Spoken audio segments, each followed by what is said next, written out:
Today I'm showing you Xerox Client for MCPE. This works for Android, iOS, it works for Minecraft Bedrock Windows Edition, it works for literally anything.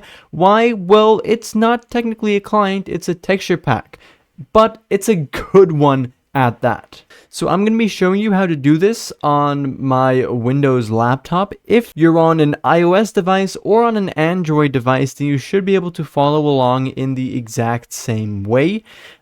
Anyways, here we have Xerox Client. This is their official GitHub page.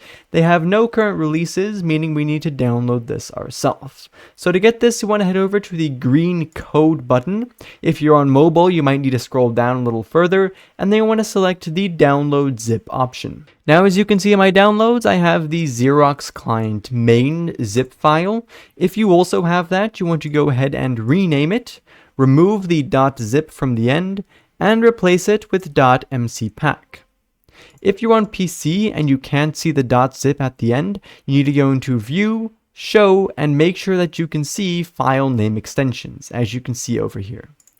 If you're on mobile Android, then you should be able to do this easily. If you're on mobile iOS, then I'm not sure if you can perform this action, and that is why I will also link this exact .mcpack file in the description with a direct MediaFire download if you want to download it like that.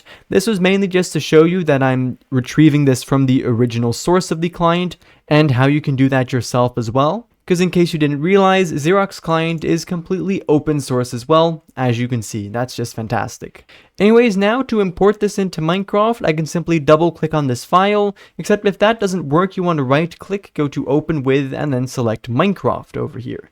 If you're on mobile, then you can simply double click on the file as well. If that doesn't work, you want to press and hold, then choose share, and then you should be able to select the Minecraft app.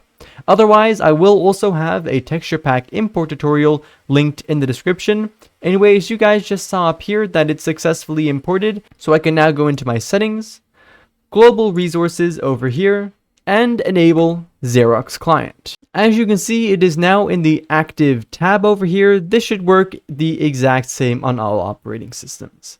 Anyways, now when you exit settings, the client is going to be enabled, and look at that. If this doesn't look insane for Minecraft Bedrock Edition texture pack, then I don't know what does. Anyways, this might take a little bit of getting used to, but I really like this main menu over here. So as you can see, there's a single player button, multiplayer button. You can find your account, your achievements, and messages right over here. Here's the settings, and here is the marketplace. Anyways, I'm just going to head into a single player world for now and show you more what this is about. Alright, so here I am inside of Minecraft. You already noticed some things that have changed over here. Anyways, I'm just going to be showing you a bit of what this is about. As you can see, I do have vibrant visuals turned on. Anyways, here they just basically customize everything that has to do with the UI. So this means your hotbar as well. If I go over to survival, if I can actually type well, then as you can see, that has changed as well. My hotbar is in a different location, and it'll take up less space if you have less things in your inventory. The chat location has changed to the Java Edition one, which is by default right down there. If you didn't see it earlier, then as you can see, it's in the bottom left hand side. You've got an armor HUD in the bottom right hand side. That's going to display what armor you have on.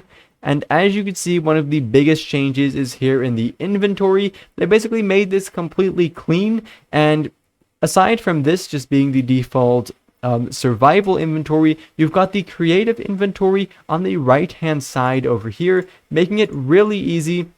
It's okay, bad example. Let me go back to creative over here, and then you'll notice that the creative inventory is really useful like this, because you can see a lot more things at the same time. With the amount of items that Minecraft currently has, this is definitely really useful. There's a whole search area over here where you can also view basically all the items that Minecraft Bedrock Edition offers, which is quite a lot. There's actually, I think, around 2,000 of them nowadays. Anyways, that's just why this client is so incredibly good. Clicking on this book over here is going to allow you to open and close that. As you can see, these menus will also be changed. Apart from that, here on the pause menu, pause menu nowadays on Bedrock, because we actually got a pause menu. As you can see, they've revamped this a little bit as well, taking inspiration from Minecraft Java Edition. We've got settings, achievements, skins, marketplace, and a quick button to take a screenshot, which is pretty neat. For the rest, you can save and quit. To use this, you need to double press it. Basically, just double click. This is to prevent you from accidentally saving and quitting your world, which is something I'm sure we've all done before. And then there's some multiplayer options right over here. This is, for example, also what it looks like when you're inside of a chest. Anyways, this texture pack definitely has a lot to offer. It's also being made pretty recently, and it is being maintained, which is really nice, and I'm sure they'll continue to add on to it in the future. Anyways, for right now though, that was basically that. Thank you ever so much for watching, and I do of course hope to see you all again in the next one. Bye bye.